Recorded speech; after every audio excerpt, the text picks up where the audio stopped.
मोहतरम सामीन,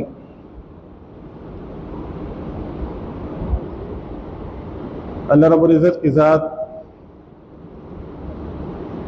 अपने बंदों के साथ इंतहाई मेहरबान है। अपने बंदों की इंतहाई खैरख्वाह है। अपने बंदों से बहुत ज़्यादा मोहब्बत रखने वाली ज़ात है।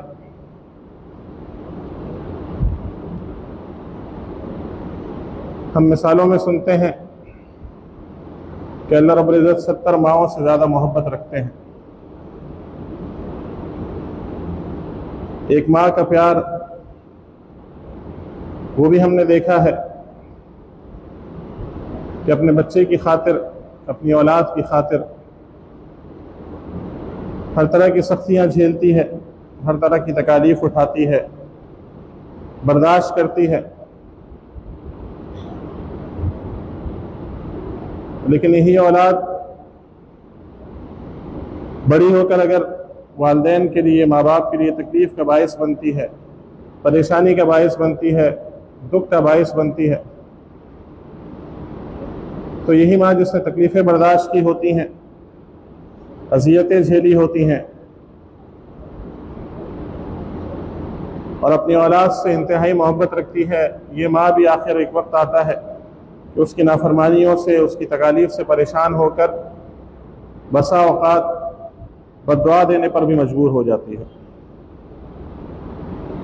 बसा औक़ात उसके मुंह से ऐसे अल्फाज निकलते हैं कि तू मेरा बेटा ना ही होता तो अच्छा होता, तेरी जैसी औलाद होने से ना होना बेहतर था। तो ये माँ जो इंतहाई मोहब्बत रखने वाली है, ये भी मजबूर होकर इस तरह के अल्फाज अदा करना शुरू कर देती है। लेकिन कभी हमने ये नहीं देखा, न कभी सुना कि अल्लाह रब्बुल इज़्ज़त अपने बंदे की नाफरमानी की वजह से, उसके गुनाहों में मुर्तकिब हो जाने की वजह से, उसकी नाफरमानियों की वजह से अल्लाह रब्बुल इज़्ज़त ने कभी अपने बंदे को अपने से दूर किया। मुसलमान तो मुसलमान अल्लाह रब्बुल इज़्ज़त की ज़ात अपने उन बंदों का भी इंतज़ार करती है जो मुसलमान नहीं है,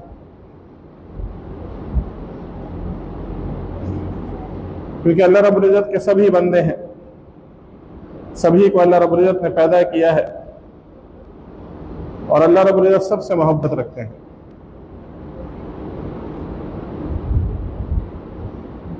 मूसा अलैहिस्सलाम पर कारून ने जिना का इल्ज़ाम लगाया, उस जिना की तोहमत लगाई। मूसा अलैहिस्सलाम ने कारून के लिए बद्दुआ की, वो ज़मीन में गर्क होने लगा तो मूसा अलैहिस्सलाम को पुकारने लगा, माफ़िया मांगने लगा, रोना धोना शुरू कर दिया, रोता रहा, चीखता रहा और ज़मीन में धंसता रहा, यहाँ तक कि मुकम्मल तौर से ज़मीन के अंदर धंस गया। मूसा अलैहिस्सलाम ने उसको माफ़ नहीं किया।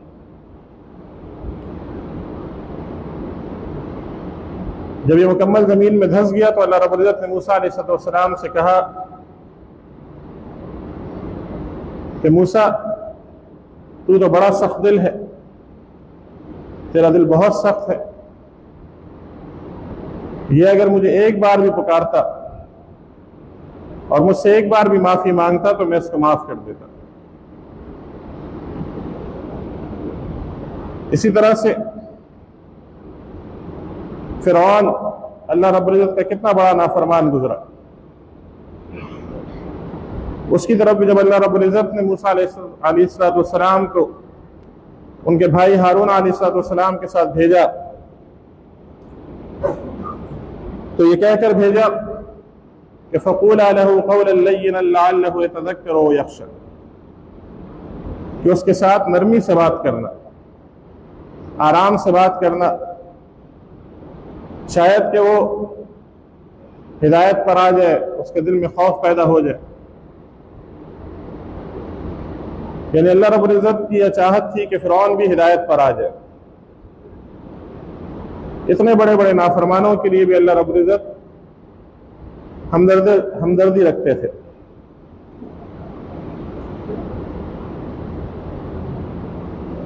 बसा औकात हम देखते हैं कि औलाद नाफरमान होती है तो बाप की तरफ से हुक्मनामा जारी हो जाता है कि घर से निकल जा, तेरा हमसे कोई ताल्लुक नहीं है। दूसरी तरफ बंदा मुसलसल अल्लाह रब्बुल इज़्ज़त की नाफरमानी कर रहा होता है, गुनाहों में मुब्तला होता है, अल्लाह रब्बुल इज़्ज़त के अहकामात को तोड़ रहा होता है, लेकिन जब तक उसकी सांस में सांस बाकी है अल्लाह रब्बुल इज़्ज़त ने उसको मौका दिया होता है कि वो तौबा ताइब होकर मेरी तरफ रुजू हो जाए। कभी हमने ये नहीं देखा कि अल्लाह रब्बुल इज़्ज़त ने किसी को अपनी बंदगी से निकाल दिया, कभी हमने ये नहीं देखा कि अल्लाह रब्बुल इज़्ज़त की तरफ से ऐलान हुआ हो कि ये बंदा मेरा बंदा नहीं रहा। जब तक उसकी जिंदगी है, जब तक उसकी सांस में सांस है, उसके जिस्म में रूह बाकी है, उसकी मौत नहीं आ जाती, अल्लाह रब्बुल इज़्ज़त ने उसके लिए तौबा के दरवाजे खुले रखे। और सिर्फ यही नहीं कि अल्लाह रब्बुल इज़्ज़त ने तौबा के दरवाजे खुले रखे हैं, बल्कि ऐसे ऐसे असबाब, ऐसे ऐसे मौक़े, ऐसे ऐसे बहाने अल्लाह रब्बुल इज़्ज़त ने इसके तौबा करने के लिए रखे हैं कि कोई भी शख्स चाहे तो अपनी ज़िंदगी में अल्लाह रब्बुल इज़्ज़त की तरफ रुजू कर सकता है। कोई भी इंसान ये दावा नहीं कर सकता कि मुझसे गुनाह नहीं होता।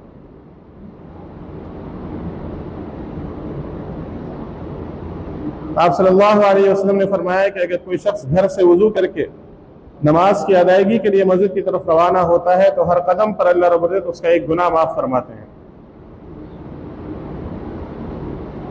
राह चलते हुए इसको अगर किसी पत्थर से ठोकर लगती है तो अल्लाह रब्बुल इज़्ज़त इसका एक गुनाह माफ़ फरमा देते हैं। इसको कोई कांटा चुभता है तो अल्लाह रब्बुल इज़्ज़त इसको एक गुनाह माफ़ फरमा देते हैं। ये वुज़ू करने बैठता है, अल्लाह रब्बुल इज़्ज़त के नाम से बिस्मिल्लाह पढ़कर वुज़ू शुरू करता है, तमाम आज़ाद होता है। आखिरी वुज़ू पैर धोने के बाद जैसे ही इसके वुज़ू का आखिरी कतरा ज़मीन पर गिरता है, इसके कतरे के ज़मीन पर गिरने से पहले अल्लाह रब्बुल इज़्ज़त इसके गुनाह माफ़ फरमा देते हैं। वुज़ू के बाद यह आसमान की तरफ मुंह उठाकर अशहदु अन ला इलाहा इल्लल्लाह वहदहु ला शरीक लहु व अशहदु अन्न मुहम्मदन अब्दुहु व रसूलुहु पढ़ता है, अल्लाह रब्बुल इज़्ज़त इसके गुनाह माफ़ फरमा देते हैं। हर फर्ज नमाज के बाद एक दफ़ा आयतुल कुर्सी पढ़ता है, अल्लाह रब्बुल इज़्ज़त इसके गुनाह माफ़ फरमा देते हैं। यानी अल्लाह रब्बुल इज़्ज़त ने इसके हर अमल में इसके लिए माफ़ी रखी है।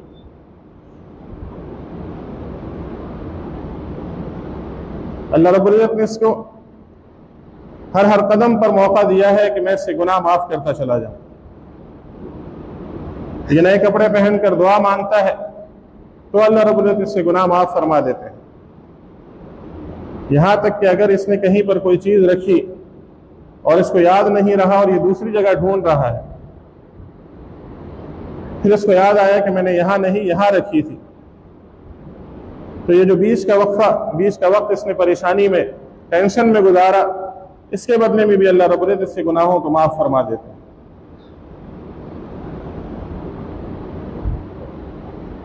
ये तो कुछ मिसालें मैंने आपके सामने पेश की। हज़ारों ऐसे मौक़े, हज़ारों ऐसे अमाल, हज़ारों ऐसे काम अल्लाह रब्बुल इज़्ज़त की तरफ से कि अगर कोई शख्स करता चला जाता है तो अल्लाह रब्बुल इज़्ज़त माफ़ करते चले जाते हैं।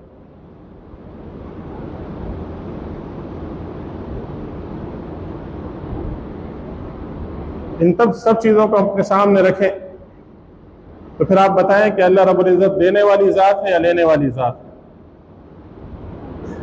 अल्लाह रब्बुल इज़्ज़त महरूम करने वाली ज़ात है या अता करने वाली ज़ात है।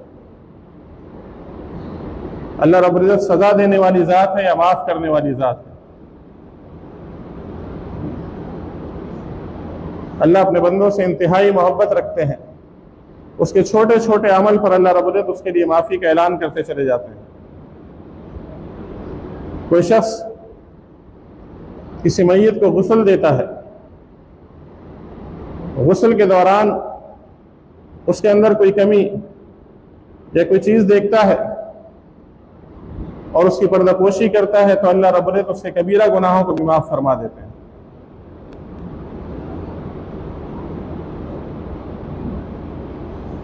इन्हीं मौक़े में से एक बहुत बड़ा मौका अल्लाह रब्बुल इज़्ज़त हम सबको अता फरमाए, हमें इतनी ज़िंदगी अता करे कि हम उस मौके को हासिल कर लें। 15 शाबान की रात भी है कि हमारे छोटे छोटे अमाल पर तो अल्लाह रब्बुल इज़्ज़त हमारे लिए माफ़ी का ऐलान करते ही चले जाते हैं, लेकिन साल में 4 रातें ऐसी आती हैं कि आप सल्लल्लाहु अलैहि वसल्लम ने फरमाया कि इन रातों में अल्लाह रब्बुल इज़्ज़त की तरफ से बाकायदा ऐलान किया जाता है कि है कोई माफ़ी मांगने वाला कि मैं उसे माफ़ करूं। उनमें से एक ईद उल फितर की रात है, एक ईद उल अज़हा की रात है, एक यौम अरफा यानी 9 ज़िलहज की रात है और एक 15 शाबान की रात है। आम रातों में से हर रात अल्लाह रब्बुल इज़्ज़त की ज़ात आखिरी आसमान पर उतरती है तहज्जुद के वक्त और ऐलान किया जाता है, लेकिन 15 शाबान की रात में मगरिब से ही ऐलानात शुरू हो जाते हैं कि है कोई माफ़ी मांगने वाला कि मैं उसे माफ़ करूं, है कोई रिस्क मांगने वाला कि मैं उसको रिस्क अता करूं। हज़रत आयशा रज़ियल्लाहु ताला अन्हा फरमाती हैं कि आप सल्लल्लाहु अलैहि वसल्लम एक रात में मेरी आंख खुली तो मैंने आप सल्लल्लाहु अलैहि वसल्लम को बिस्तर पर नहीं पाया। मैं हाथ से टटोलने लगी तो मेरा हाथ आप सल्लल्लाहु अलैहि वसल्लम के कदम मुबारक से लगा। आप सल्लल्लाहु अलैहि वसल्लम सजदे में थे। बहुत देर तक आप सल्लल्लाहु अलैहि वसल्लम सजदे में रहे, यहाँ तक कि मुझे ये गुमान होने लगा कि आप सल्लल्लाहु अलैहि वसल्लम का इंतकाल हो गया। यानी इतना लंबा वक्त आप सल्लल्लाहु अलैहि वसल्लम ने सजदे की हालत में गुजारा। जब सुबह हुई तो हज़रत आयशा रज़ियल्लाहु ताला अन्हा ने आप सल्लल्लाहु अलैहि वसल्लम से पूछा कि रात को खैर तो थी? तो आप सल्लल्लाहु अलैहि वसल्लम ने उनसे कहा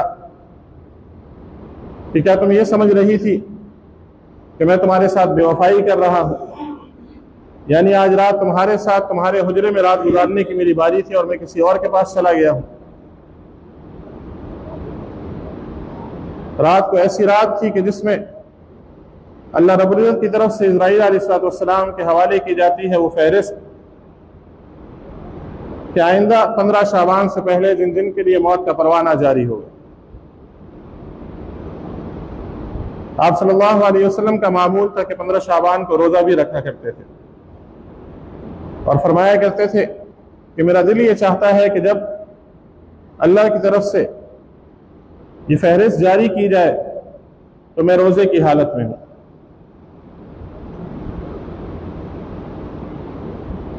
तो आप सल्लल्लाहु अलैहि वसल्लम से इस रात में जागना यानी 15 शाबान की रात में जागना, नवाफिल पढ़ना, लंबे सजदे करना, अल्लाह रब्बुल इज़्ज़त से दुआएं मांगना ये साबित है।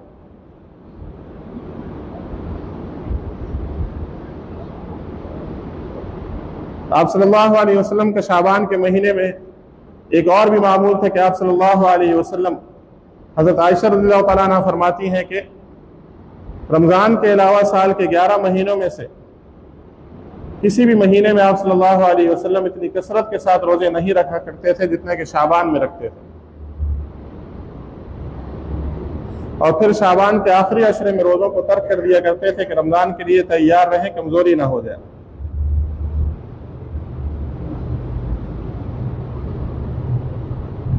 इंशाअल्लाह मंगल और बुध की दरमियानी रात, ये आने वाले मंगल और बुध की दरमियानी रात 15 शाबान की रात है।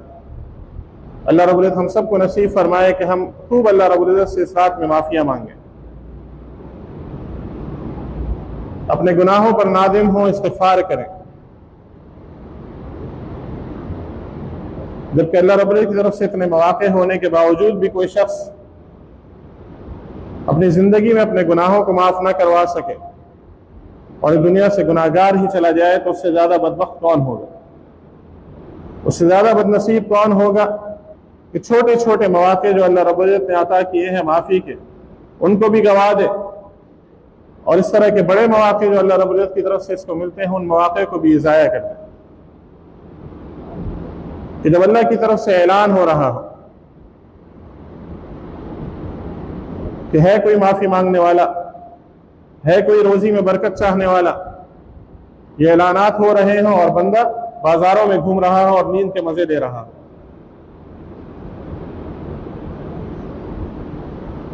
अल्लामा इक़बाल ने फरमाया, हम तो माइल व करम थे मगर साइल ही नहीं था। यानी अल्लाह की तरफ से तो करम का ऐलान किया जा रहा था लेकिन कोई मांगने वाला ही नहीं। इससे बड़ी बदबख्ती क्या होगी कि अल्लाह की तरफ से खुला ऐलान किया जा रहा है कि आओ माफ़ी मांग लो, और हम अपनी बदमस्तियों में मस्त हैं।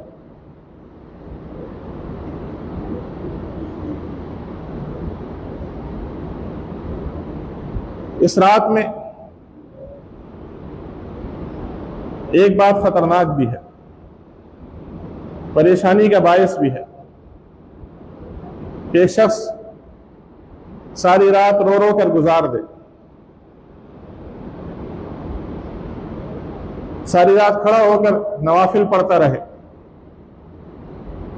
उसका मुसल्ला उसके आंसुओं से तर हो जाए, लेकिन कुछ बदआमालियां ऐसी हैं जो उसके अंदर मौजूद होंगी इस रात में भी, तो अल्लाह रब्बुल इज़्ज़त ऐसे शख्स की मग़फ़िरत नहीं फरमाएंगे, इस रात भी वो महरूम रहेगा। वो कौन सी बदआमालियां हैं? सबसे पहला, अगर किसी के अंदर शिर्क पाया जाता है, किसी भी तरह से, किसी भी लिहाज से वो अल्लाह रब्बुल इज़्ज़त के साथ किसी को शरीक मानता हो या ठहराता हो या समझता हो, अपने किसी कौल के ज़रिए से, अपने अक़ीदे के ज़रिए से, अपने किसी अमल के ज़रिए से, तो ऐसे मुशरिक शख्स की अल्लाह रब्बुल इज़्ज़त इस रात भी मग़फ़िरत नहीं फरमाएंगे, वो इस रात भी मग़फ़िरत से महरूम रहेगा। दूसरा, वो शख्स जिसके दिल में कीना हो, और आज हम में से तकरीबन हर शख्स इस कीने की बीमारी के अंदर, कीने के मरज़ के अंदर मुब्तला है। कीना क्या है? कि हम किसी के लिए अपने दिल में बुग़्ज़ रखते हो, गुस्सा रखते हो,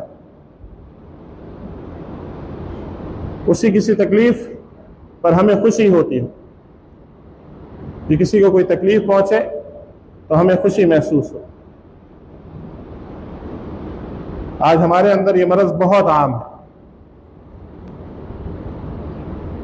तो अगर कोई शख्स किसी के लिए अपने दिल में कीना रखता है तो इस रात में वो शख्स मग़फ़िरत के ऐलान से, मग़फ़िरत से महरूम रहेगा। अल्लाह रब्बुल इज़्ज़त की तरफ से ऐसे शख्स की मग़फ़िरत नहीं की जाएगी। तीसरा, वो शख्स जो रिश्तेदारों के साथ क़त्अ ताल्लुक़ करने वाला हो।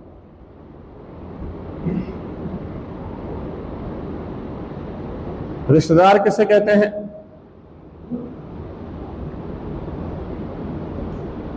जो आपके माँ बाप के तवस्सुत से जिनसे आपका ताल्लुक़ हो, यानी बाप के रिश्तेदार आपके दादा, चचा, ताया, फूफी और उनकी औलादें।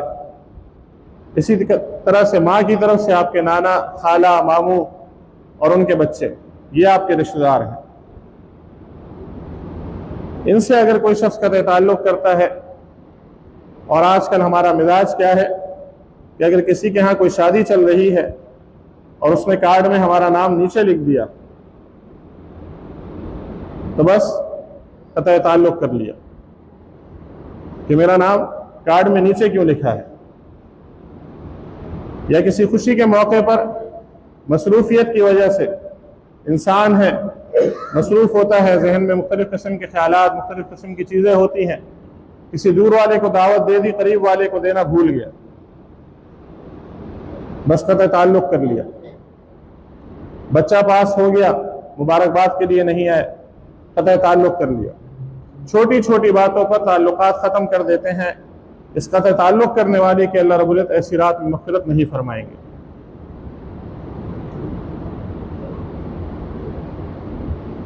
इसी तरह से माँ बाप का नाफरमान सारी रात टकरे मारता रहे, आंसू बहाता रहे, अगर वालिदैन का नाफरमान है तो अल्लाह रब्बुल इज़्ज़त इस रात में इसकी भी मग़फ़िरत नहीं फरमाएंगे। एक बहुत आम चीज़ जिसके अंदर हम सब मुब्तला है और जिसको हम गुनाह समझते ही नहीं है, मर्दों के लिए हुक्म यह है कि अपने टखनों को शलवार से ना ढांकें, यानी इसकी शलवार इसके टखनों से मुस्तकिल ऊपर रहे। हमारी क्या आदत है, हम नमाज के लिए आते हैं तो समझते हैं सिर्फ नमाज के दौरान टखने खुले रखने का हुक्म है, इसके अलावा टखने ढांपने का हुक्म है। मर्द के लिए मुस्तकिल हुक्म यह है कि वो अपने टखनों को खुला रखे। अगर कोई शख्स इसके अंदर मुब्तला है तो ऐसे शख्स की भी अल्लाह रब्बुल इज़्ज़त इस रात में मग़फ़िरत नहीं फरमाएंगे।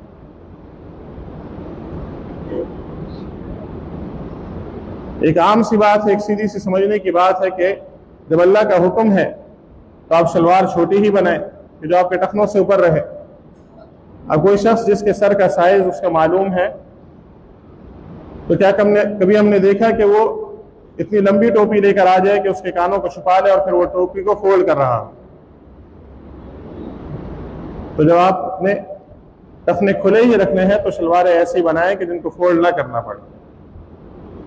और इसमें हम में से हर शख्स मुब्तला है कि सिर्फ नमाज के लिए हम अपने टखने खोल लेते हैं, जबकि मामला यहाँ पर उल्टा हो चुका है कि औरतों के टखने खुले हुए हैं और मर्दों के छुपे हुए हैं।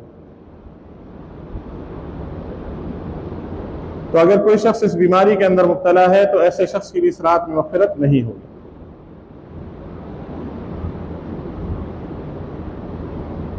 इसी तरह से कोई शराब पीता है, शराबी है, तो शराबी की भी इस रात में मग़फ़िरत नहीं होगी। तो सबसे पहले तो हम अपने आप को टटोलें कि खुदा ना खास्ता इन चीज़ों में से कोई चीज़, कोई अमल हमारे अंदर तो नहीं है कि हम सारी रात अपने आप को थका भी दें,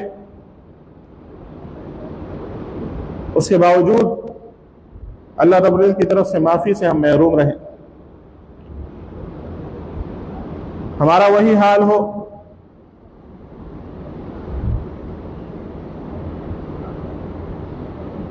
कि जैसे हिंदू गंगा जमुना के किनारे खड़े होकर एक टांग पर रियाजत करते रहते हैं, अपने आप को थका देते हैं और ये समझते हैं कि हमारे लिए माफ़ी का ऐलान हो जाएगा, तो उनके लिए माफ़ी का ऐलान नहीं है। तो कहीं ऐसा ना हो कि हम भी अपने आप को सारी रात थका दें और इन गुनाहों में से कोई गुनाह जिसके अंदर हम मुब्तला हों उसकी वजह से हमारी मग़फ़िरत ना हो सके।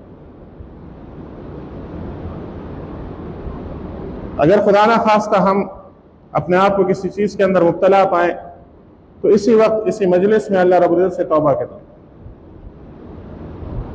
ख़ास तौर से कीना के हवाले से कि अगर हम में से किसी शख्स के दिल में किसी के लिए कीना मौजूद है तो वह भी और इसी वक्त अपने दिल से उस शख्स के लिए कीना निकाल दे। और उसका तरीक़ा क्या है कि उसका नाम लेकर अल्लाह रब्बुल इज़्ज़त से उसके लिए इसी मजलिस में दुआ करें और इस मजलिस से जुमे से फारिग होने के फ़ौरन बाद कोई अच्छा सा तगड़ा सा हदिया लेकर खुद उसके घर चला जाए ज़रूरी नहीं है कि आप उससे दोहराएं कि मेरे दिल में कीना था आपके लिए।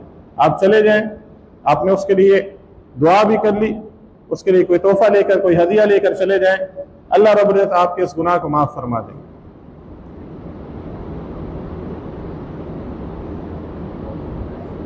इसी तरह से अगर वालिदैन का कोई नाफरमान है तो वो इसी वक्त अल्लाह रब्बुल इज़्ज़त से माफ़ी मांग ले, और घर जाते ही वालिदैन के कदमों में पढ़कर, अगर जिंदा है तो उनके कदमों में पढ़कर उनसे माफ़ी मांग ले, वालिदैन उसी वक्त माफ़ फरमा देंगे, माफ़ कर देंगे।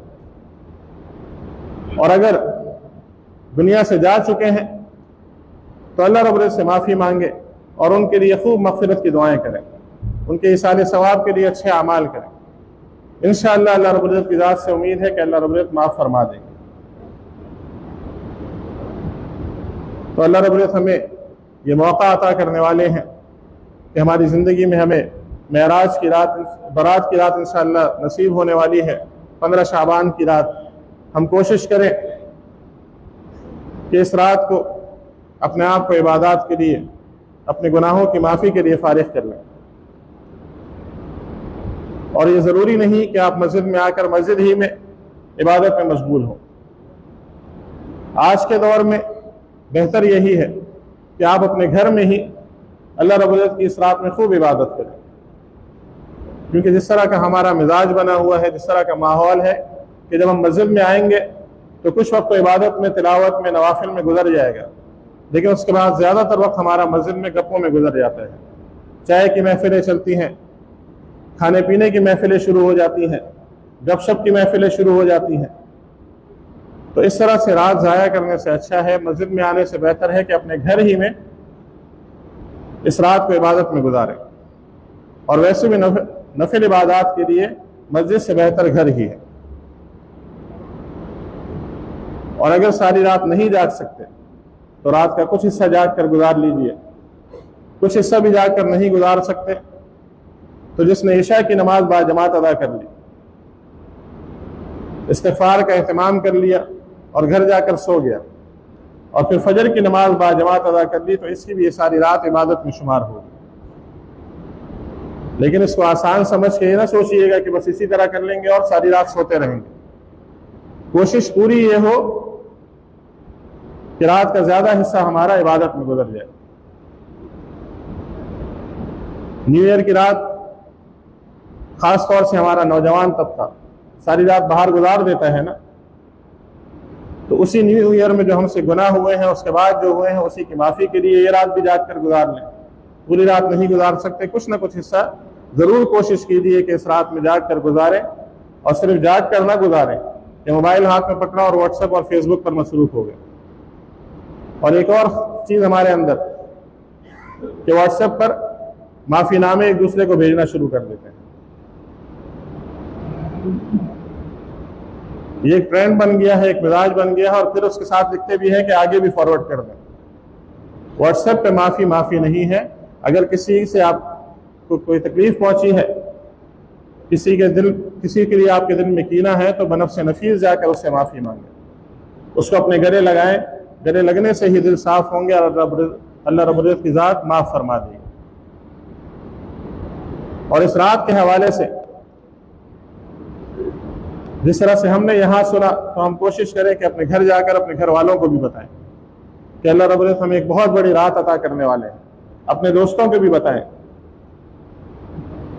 किसी कंपनी का कोई पैकेज आता है, कोई डील आती है, कोई ऑफर आती है, तो फौरन हम व्हाट्सएप ग्रुप में और मुख्तलिफ जो हमारे आजकल सोशल मीडिया के ज़राए हैं उसके ज़रिए से भेजना शुरू कर देते हैं। तो इस रात को भी कीमती बनाने के लिए अपने दोस्तों को, अपने घर वालों को ये पैगाम पहुँचाइए कि इस रात को ज़ाया होने से बचा लेना। अल्लाह रब्बुल इज़्ज़त हमें समझने की, अमल करने की तौफीक अता फरमाए।